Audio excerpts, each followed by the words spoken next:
The Grand Hall of the Federation Council rose like a cosmic cathedral, its ceiling a projection of the living galaxy, stars drifting, nebulae swirling, entire systems shimmering like jeweled ornaments. Every world with membership enjoyed its own seat, arranged in concentric circles around the speaking podium. All but one.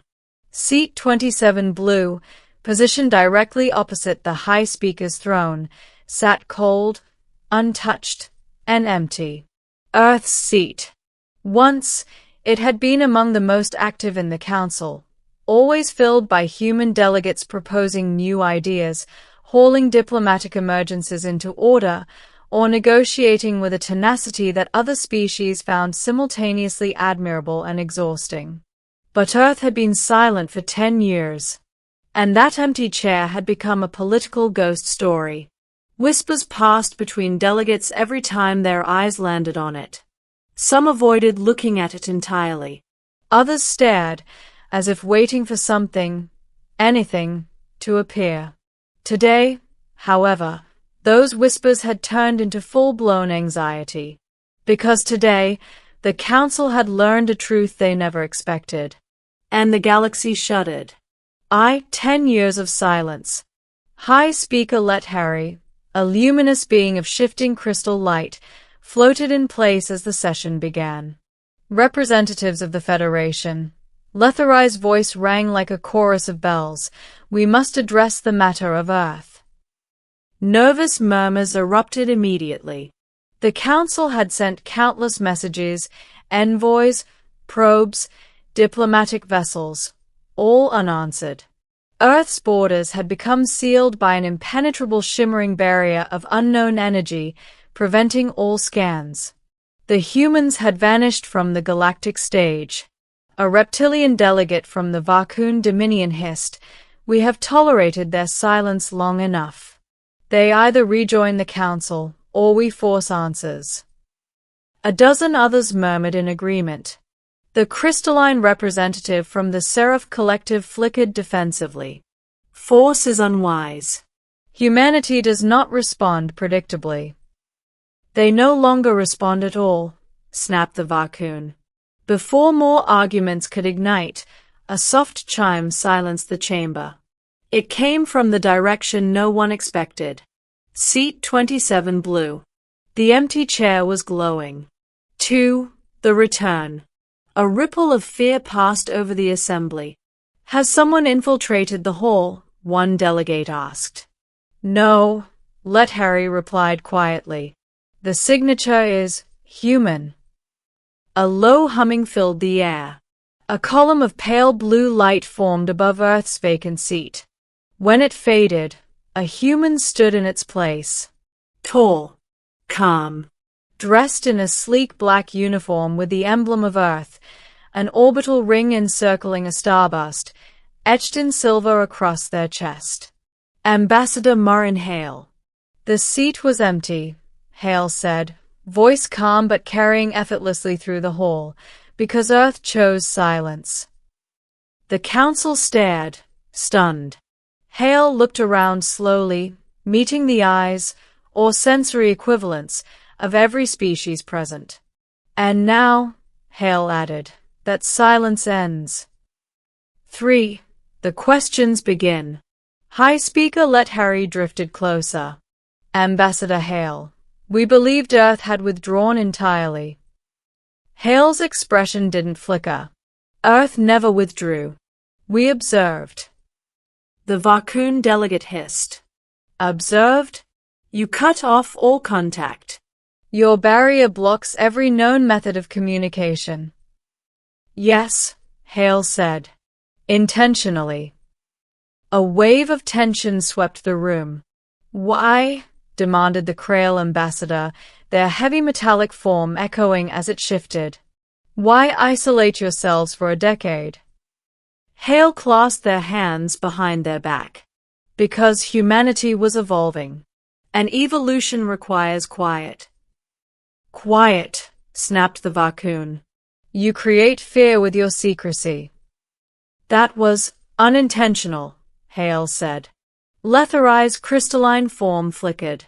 Ambassador, what has humanity been doing? 4. Humanity's Vanishing Act.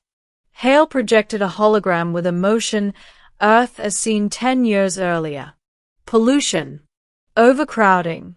Climate instability. Then a second hologram, Earth today. Cleaner. Brighter. Stabilized. But that wasn't what shocked the Council. It was the ring. A titanic energy structure encircling Earth. Not a weapon, but something more advanced than anything known. What is that? Whispered the Seraph delegate.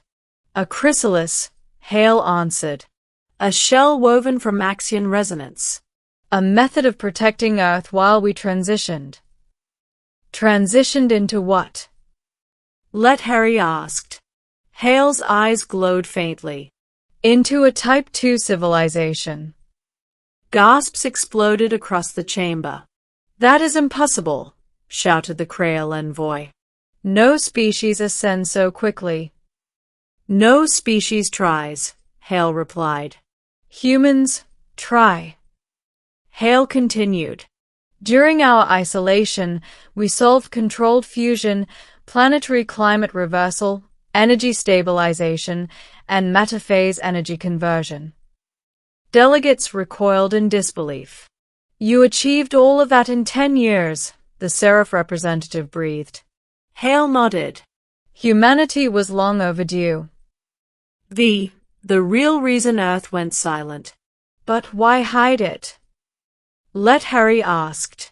Why conceal your progress? Hale paused. For the first time, emotion flickered across their face.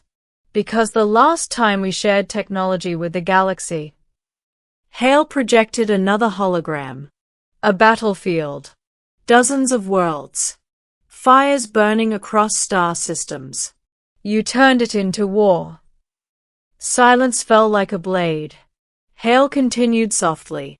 We gave faster-than-light algorithms to the Krail Dominion, who used them to invade 3 star systems.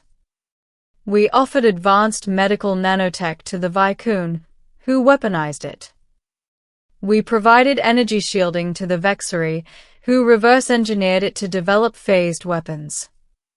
All in the name of defense, Hale added, voice sharp now. But defense became conquest. The Council shifted in shame or defense, depending on the species. So humanity stepped back, Hale said. Not out of arrogance. Out of responsibility. 6. What humans found in the silence. The chamber hung on Hale's next words. In isolation, we discovered something far more dangerous than technology. Hale tapped the hologram. The image shifted to a star. No, not a star. A gigantic gravitational anomaly. This is the Maelstrom Rift, Hale explained. A massive rift in space-time expanding at an accelerating rate. Delegates leaned forward in horror. It consumes everything. Stars. Systems. Dark matter. Energy. It is older than your civilizations and faster than any warning system. The Vicun delegate trembled. How long until it reaches Federation space? Hale looked toward the projected galaxy above them. It already has. Shock echoed like thunder. What do you mean? Let Harry demanded. Your deep space sensors missed it, Hale said softly. Because it isn't something you can see. Hale turned toward the ceiling projection. It's something you can feel. Hale tapped their wrist again. The entire database of human astrophysics, 10 years of silent research, appeared around them. Gravitational waves. Dimensional tears. Spatial instability. The rift was real. And it was coming. 7. Humanity's terrifying revelation. But we detected nothing, protested the Seraph representative. You weren't looking, Hale said. And humanity has a solution. Hope blossomed instantly, too quickly. Hale raised a hand. But not one the galaxy is ready for. What does that mean?